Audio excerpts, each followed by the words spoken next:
Usman Baba to investigate and prosecute its Adama of a violation of the provision of the Electoral Act 2022 election in Adama.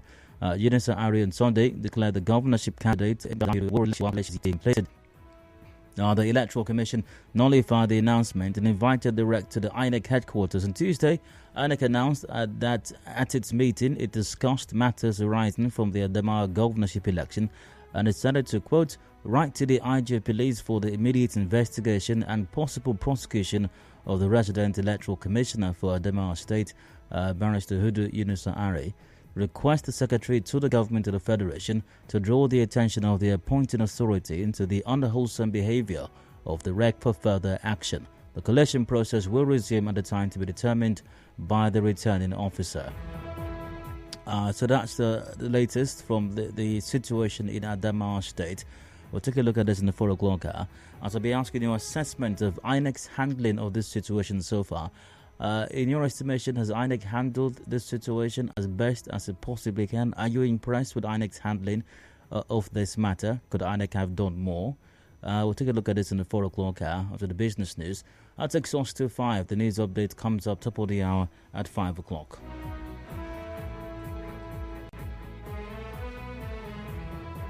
Our discussions continue right after that. And speaking of discussions continuing, here's the matter for the 5 o'clock discussion. Story cut to the punch. Fuel subsidy. FG begins 40% pay rise for workers April ending. Barring any last-minute change of plans, the federal government will begin payment of the planned increase in civil servants' pay by the end of this month. That's the month of April. President Buhari is expected to give his final assent for disbursement any moment from now. If the proposal sails through, it means the increase will be coming about 2 months to the June date proposed for the removal of petrol subsidy. Officials of the federal government told The Punch exclusively that the fresh pay rise tagged consequential allowance would lead to a 40% rise in the current pay of government workers. Now, speaking also, the Director of Press and Public Relations, Ministry of Labour and Employment, Olajide Oshundu, revealed the federal government might begin payment of the 40% pay rise by the end of April this year, adding that the 3-month arrears of January, February and March will be paid at a later date. He, however, said he could not confirm if the proposal by the government committee saddled with the task had been finally approved by the president. Also, he said, quote, consequential allowance salaries will be increased by 40% for civil servants from level 1 to level 17. What we receive now is called Consolidated Public Service Salary Structure. It is the combination of basic and all allowances. So the increase will be 40% of what public servants are earning now. Of what the public servant is earning now. They will start paying from the end of this month, and the arrears of January, February, and March will be paid later.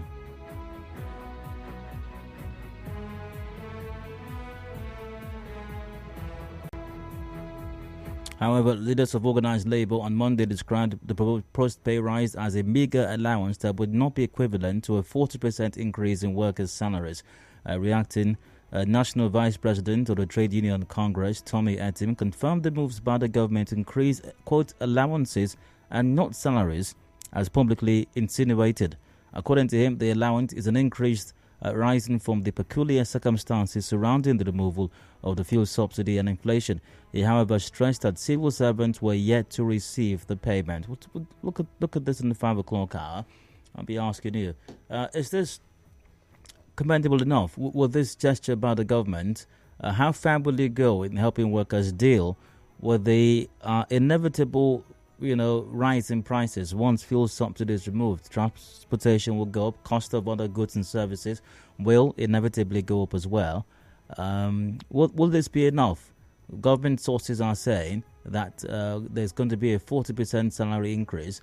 Labour leaders are saying no, not exactly. Some addition in the form of some allowance, yes, but it doesn't amount to a 40% increase in salaries. And they're saying that's not exactly correct information. Well, something appears is going to be added. How far will that go in helping workers deal with the coming rising prices of goods and services in the country? I'd like to get your take on that in the 5 o'clock hour. after the updates. Headlines at 5:30 p.m. The major news comes up top of the hour at 6. A review of all these matters up after then during the open season segment, which runs till about 7 o'clock when the show wraps up today.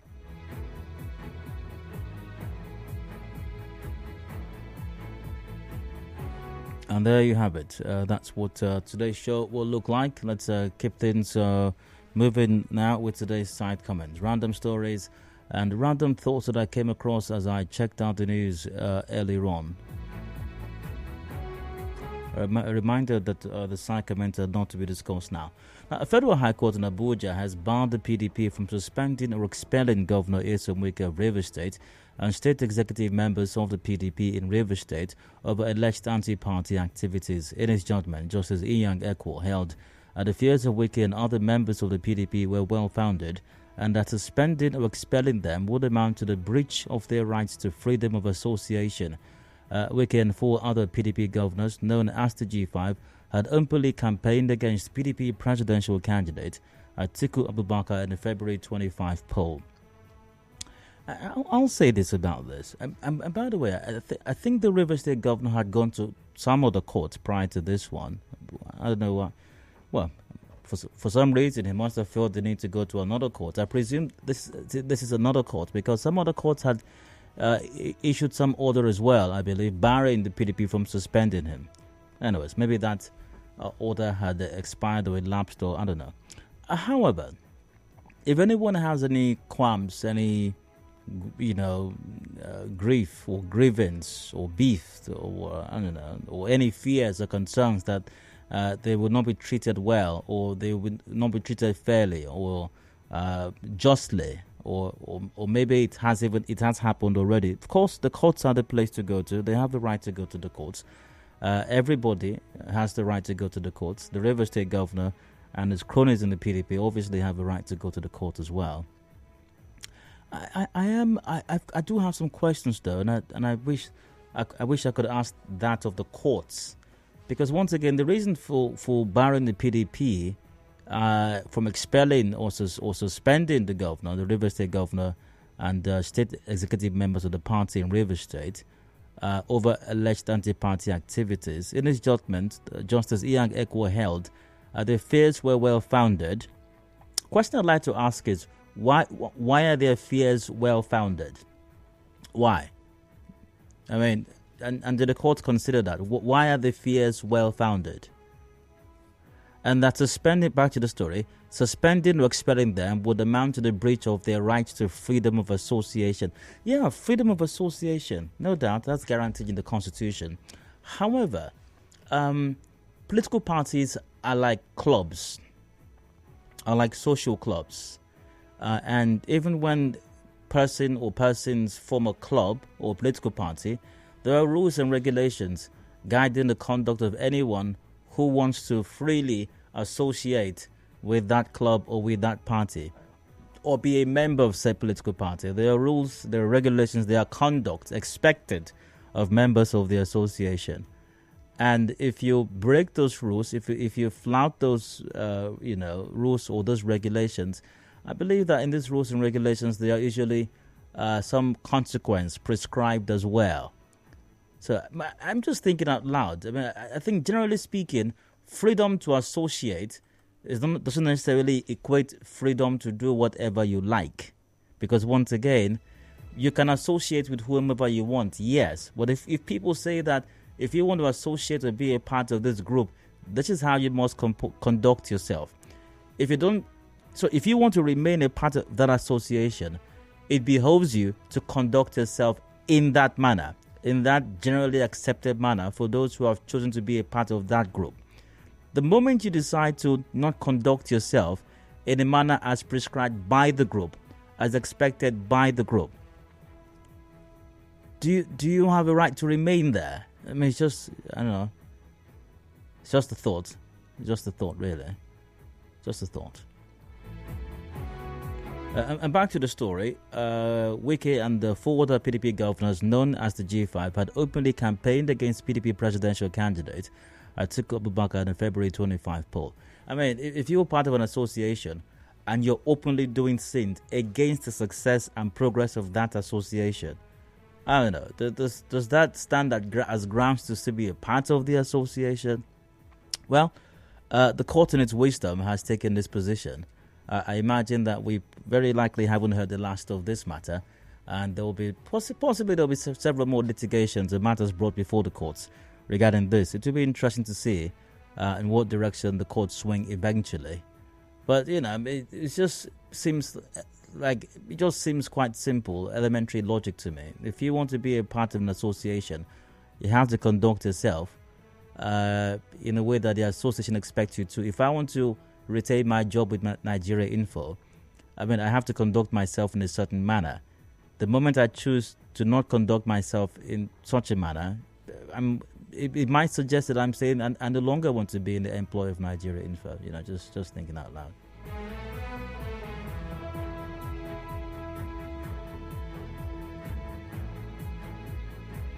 All right, some other matters caught my attention earlier today, but do I have the time for this now? Or I have a commercial break coming up shortly. I think I'll go for the break, and I'll come back with the rest of the side comments, and the show will continue. Still hard fact to Nigeria Info here in Port Harcourt.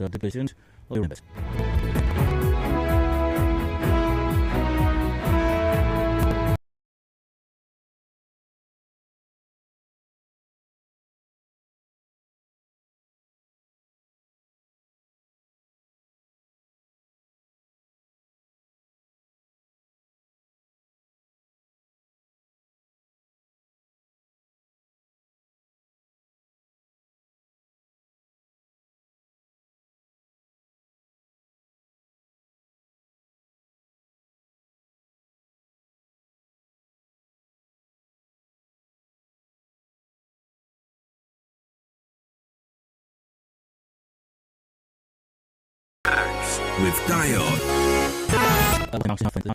The operators of the agency in the state raided around Rundele Street, Mouth 3 Diobo on Friday, and a suspected drug dealer named Izu Sofia, popularly called 50, was apprehended with large quantities of cannabis sativa. He explained that the attack on the NDLEA officials started when the suspect tried to resist arrest, which resulted in a scuffle and attracted hoodlums. He said the hoodlums attacked NDLEA officers already had to exhibit for the arrival of the team. The statement also said understand Ahmed Mamdan has command the all necessary arsenal to ensure the suspect and his co-workers are arrested and brought to justice. Well, I'm not sure what to make this scenario really. Of course, possession or trading in this particular drug is illegal, and those who are doing so by law. Before the operation of this nature, they should have staked out the place. I don't think they will just show up one day and someone point somewhere and then they go there to make an arrest. They should have staked out the place. Possibly for a considerable amount of time, maybe even some days, I suppose. That place looked around, sufficient diligence about this fellow, where he says, we want to arrest a person who's,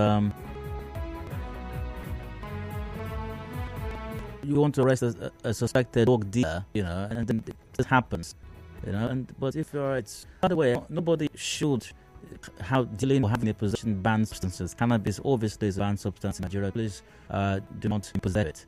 But you see, people and also young persons in some very quantity and see some place making a big dealer, and then the operation is completely scuttled, totally messed up. Just raises questions really.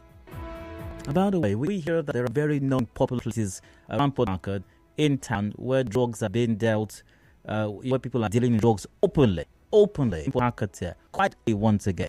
Notorious places, the whole world knows. It goes back to something I that somehow the whole world knows the NDLEA scuttles and makes a total mess of this attempt to arrest this drug dealer. There are other people are dealing in drugs. There's not a hidden thing. I know people are dealing drugs. There's been no. Somehow the NDLEA has not received intelligence report about that, and somehow there's been no operation to arrest those persons responsible or rid those places of a thriving drug business that's going on there. And then we try to arrest one drug dealer, and that is scuttled as well. We can't do it effectively. It's remarkable indeed.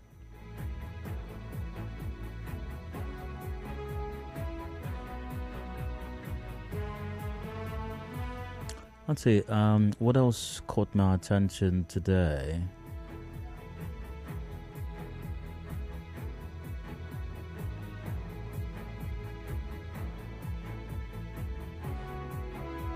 Now, back to the story I read out just a while ago. I should have mentioned this at that time. It kind of skipped my mind, but thankfully I've seen it again. The story I read out earlier on about Governor Wike going to court. You remember that one just a while ago as I started today's side comments. Yeah, how a federal high court in Abuja has barred the PDP from suspending or expelling Governor Wike of Rivers State and state executive members of the PDP in Rivers State over alleged anti-party activities. So that's on one hand. Now let's just move on. Interestingly, another story here, and where's that story? The PDP in Ward 10, Port Harcourt City local government area of Rivers State, has suspended the former Deputy Speaker of the House of Reps, Austin Okpara, from the party. A statement signed by the ward chairman of the party, Chisa Amadi, said the party also suspended former Falga PDP chairman, Ikechi Chinda, PDP Publicity Secretary in Ward 10, Daniel Chinda, and PDP Ward Publicity Secretary, Richard James. The party accused the suspended members of anti-party activities and failure to pay their annual subscription fees. Okay, this is a bit confusing for me. Okay, so some PDP members, maybe outside Rivers State, but for the purpose of this conversation, in Rivers State, if they engage in anti-party activities, can be suspended by the party. Disciplinary measures can be taken against them. And that's perfectly fine, by the way, because party is supreme and you must not engage in anti-party activities. However, some persons within the PDP in Rivers State, the Rivers State government inclusive, cannot be suspended, must not be suspended. It doesn't matter what they do, anti-party or no anti-party. They have fears of being suspended, and for that reason, they must not be suspended or expelled by the party. That's quite interesting indeed. That's quite interesting indeed, really. So why didn't these guys go to court, by the way, to get the court to bar the party from suspending them? I don't know. Why is it that some people are able to go to court, see these things happening beforehand? Is it that they don't have good advisors? Some people see, like the Rivers State governor, they see these things before it happens. They go to court and they get all kinds of injunctions. Why didn't these guys? Don't they have lawyers also who could have told them to go to court and even go a step further, maybe get a perpetual injunction? A perpetual injunction, one that covers a perpetual injunction covering this world, covering the multiverse and other worlds to come. And even after Jesus has come, whatever comes after that, the injunction will still be lasting till then. That they cannot be suspended or expelled from the party. I don't know why didn't they do that? Maybe they need to get good lawyers. Maybe they need better lawyers, so they can also go to court and get their own injunctions as well.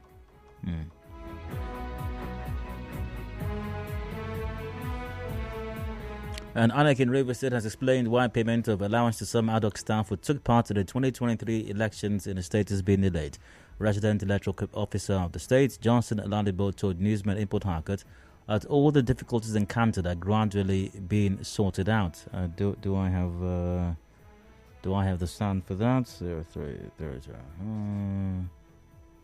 Okay, here it is, I do believe. The payments are ongoing.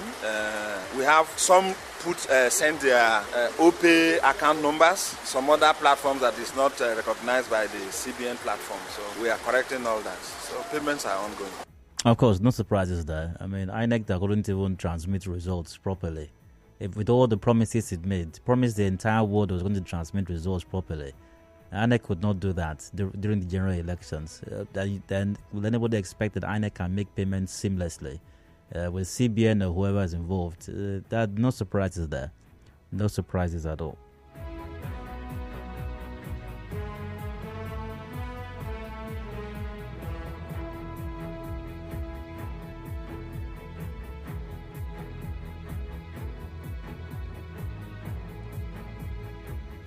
All right, I have to wrap up to the side comments right now.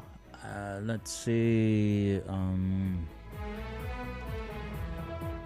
Someone here says, hope Governor Wike will pay Rivers workers a 40% pay rise, having failed to pay them 30% minimum wage and consequential adjustment, as did many state governors. 30%? I think you mean 30,000. That's from Victor. Well, we'll see.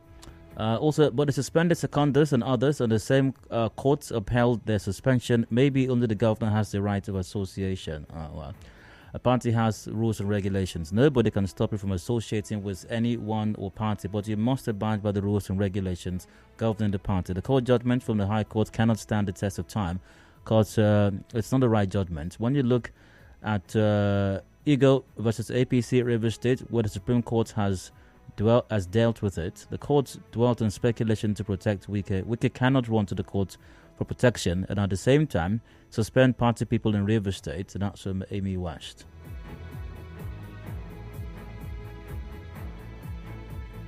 Hello there. Your thoughts on the governor's court case is unacceptable in our society. You get it?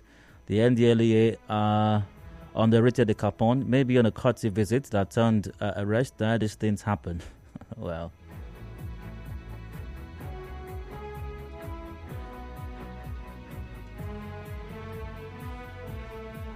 Good afternoon, Don. I just received my ad hoc staff member.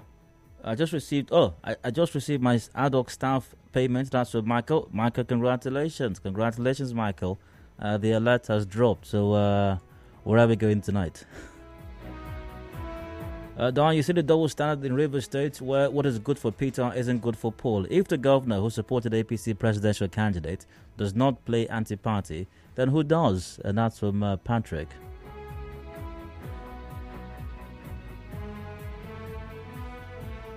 I beg INEC should please pay 2 of my children who worked for their money. All right.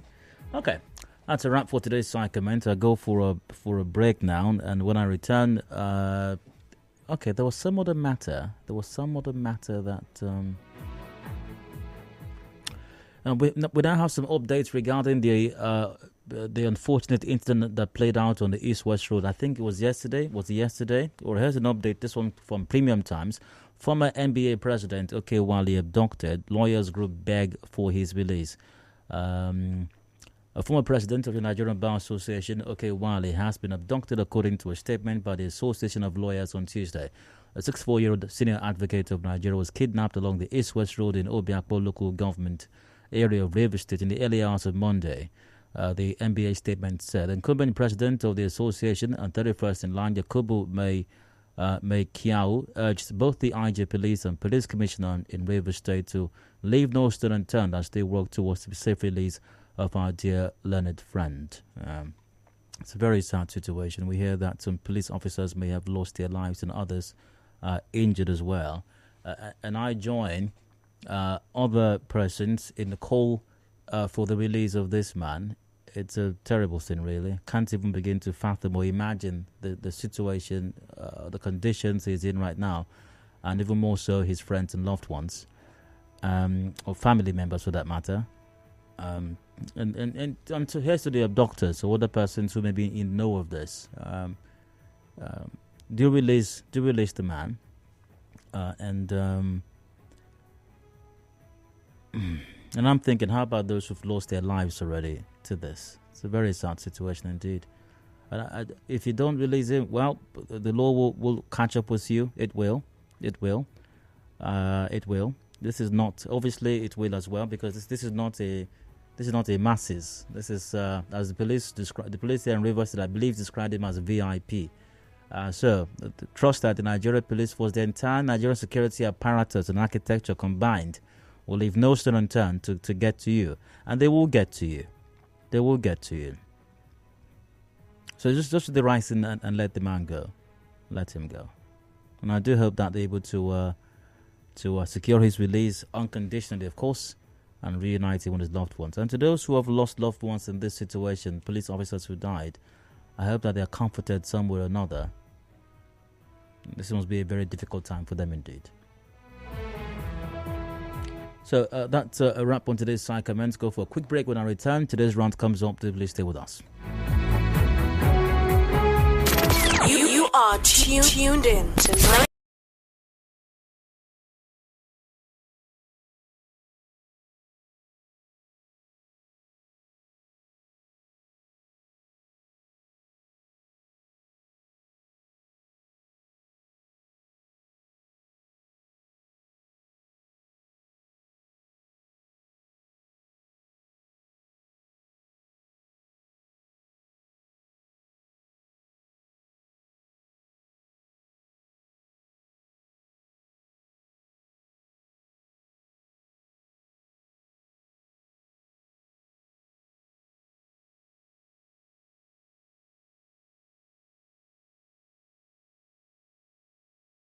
Dr. Nigeria Info here in Punhaka Time Dio. I'd like to run for just a bit.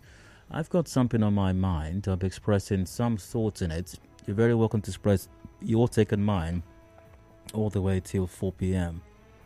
Now, today's rant is off a story from our bulletins, earlier bulletins, and it's some kind of an update to an existing situation, even though it did feature on the news yesterday. And I'm glad I didn't touch on it yesterday, or maybe I did, but I decided to make it a rant today. So there's a background to this incident. Apparently, army officers, soldiers, who when they find some young innocent boy or some innocent young man in a taxi or a bus or a keke, maybe with a smartphone or even a laptop, there could be a program. Or they use persons. They usually have energy then.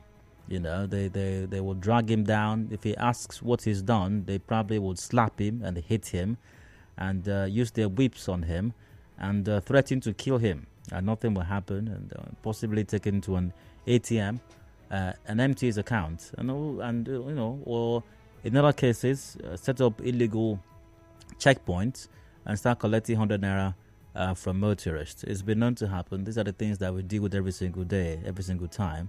Of course, the authorities know nothing about this. What do they know, really? Everybody else might know a thing, but those in charge somehow miraculously do not know. When it comes to the atrocities being carried out by their men, intelligence is certainly lacking everywhere.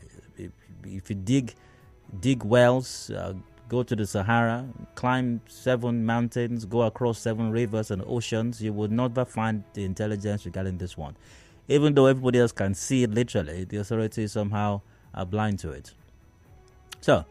However, these persons who would do all these things somehow lost their firearms to some person who is said to be an old theft kingpin in Emohua local government area. And here's some statement from the Emohua local government chairman on that development. But by the way, before I read that, so reportedly this fellow dispossessed some soldiers of their firearms, and then the soldiers stormed the whole community.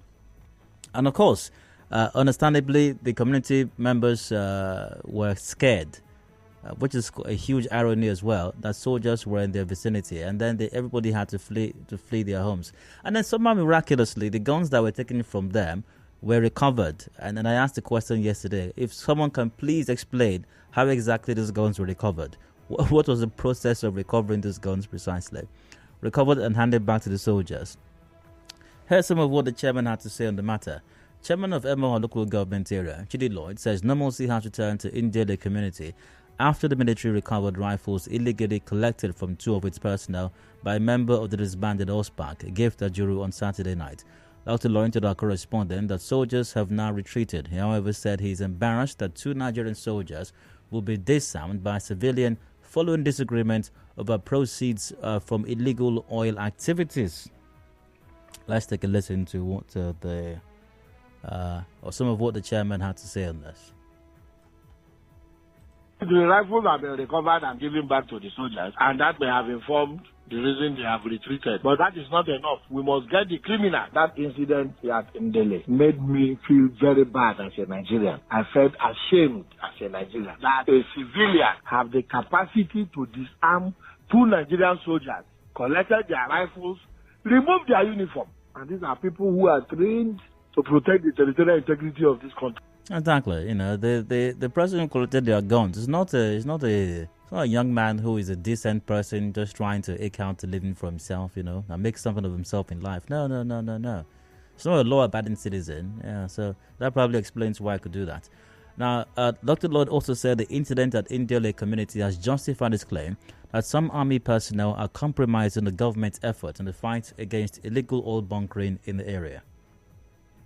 Why were they found in that kind of compromising position? They went into the bush to meet Gift Ajuru to share from the proceeds of illegal oil bunkering, which is what I have been shouting. I'm talking about the military collaboration. Yes, but of course, the the military top brass have no intelligence about this. Now, when it comes to matters of this nature, intelligence is certainly thrown out the window. Intelligence, in fact, cannot find its way in through the door, even if it stands there for the next 24 days. And nobody will open the door to intelligence. And this happened. This was said.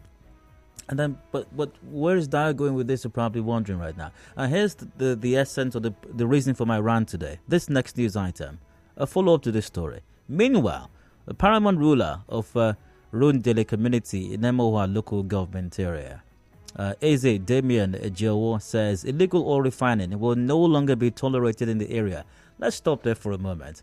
Your Royal Highness, is this a suggestion that illegal oil refining before now has been tolerated in the area? Is that why there's said to be a thriving coal fire industry in parts of Emohua local government area, in spite of the several efforts made or reportedly made by the local government chairman, Dr. Chidi Lloyd, to rid Emohua local government area of the activities of those involved in this illegal oil trade? Because when your Royal Highness says that illegal oil refining will no longer be tolerated in the area, once again, that suggests strongly that there has been a certain degree of tolerance for it.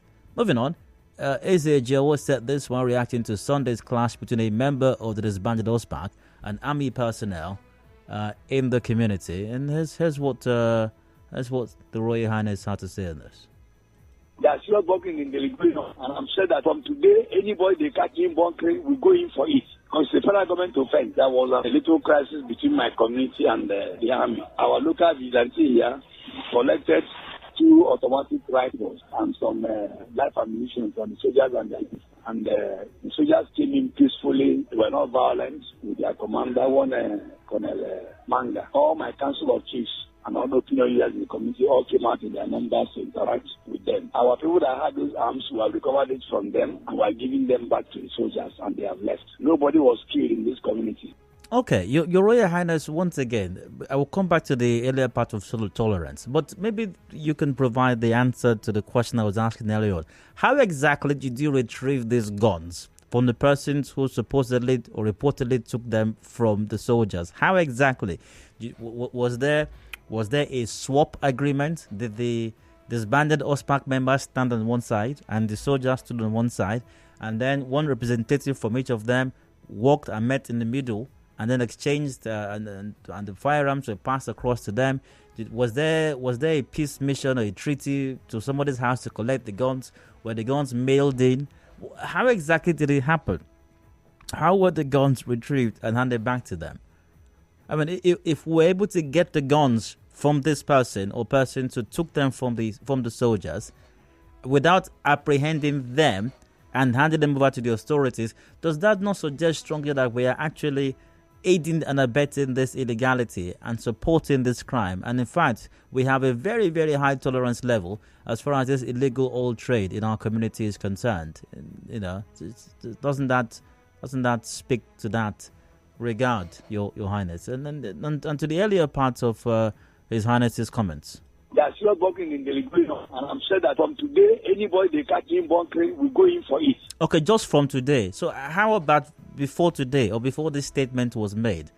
Does it mean that somehow we were tolerant of people who were doing it and they didn't have to go in for it? Many questions begging for answers, really. Dr. Lloyd has been in the studio here a number of times, and at different times he has said openly he's certain that the security agencies, the military, are involved in the illegal oil trade, bullfire business taking place in Emohua and even other parts of the state. He's also said that there are chiefs and traditional leaders or rulers who are also involved in the business. So I don't know. I just hope that if indeed traditional leaders or rulers are involved in this, or other persons in the community, I hope that the greed, because only greed can fuel this, I hope that the greed of these persons will not bring, already it's brought disaster, because I can't even begin to imagine the environment or the impact this has had on the environment in those communities in Emohua where this is going on. So it has brought this disaster to them already. I'm sure there's been some loss of life or the other, and people have lost their lives because of this illegal trade. I hope that it doesn't bring even more calamity to the community, as it does seem to me quite strongly that there is an incredibly high tolerance level for crime, and especially the illegal oil trade in these communities, possibly in Delhi and others. And it is highly likely, as has been stated by the local government chairman himself, Dr. Chidi Lloyd, that traditional rulers and leaders are also playing a major role in aiding and abetting this crime. And I hope the soldiers or the police or the authorities will finally get some intelligence on this matter, and apprehend everybody involved. The one that took their gun, which is a tragic comedy, hilariously unfortunate, by the way. I hope they will get him eventually. And others, whoever, anybody, including traditional rulers who may be involved in this. On that note, I end my rant. Thanks for listening to Went Board. Let's get your take on mine. Call 070-0923-0923.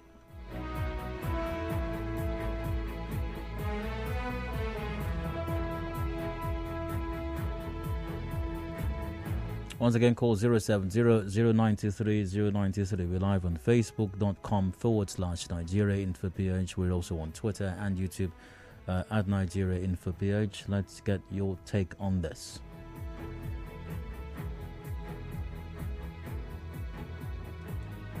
If you're having troubles reaching that number, do call 0817-923-0002 or 0003 or 0007.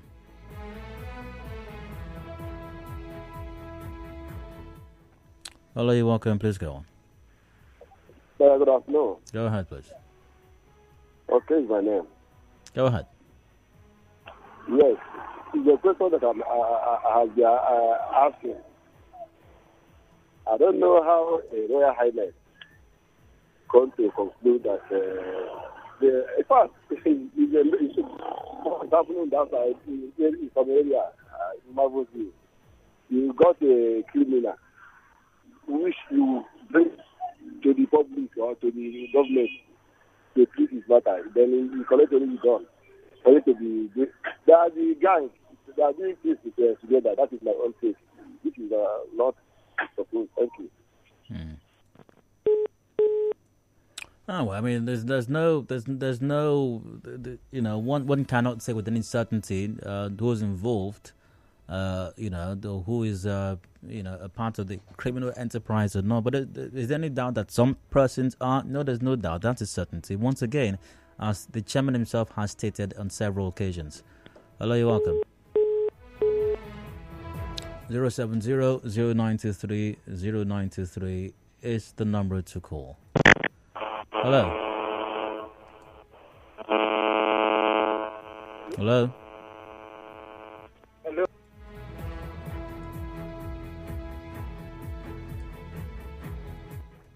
913, welcome.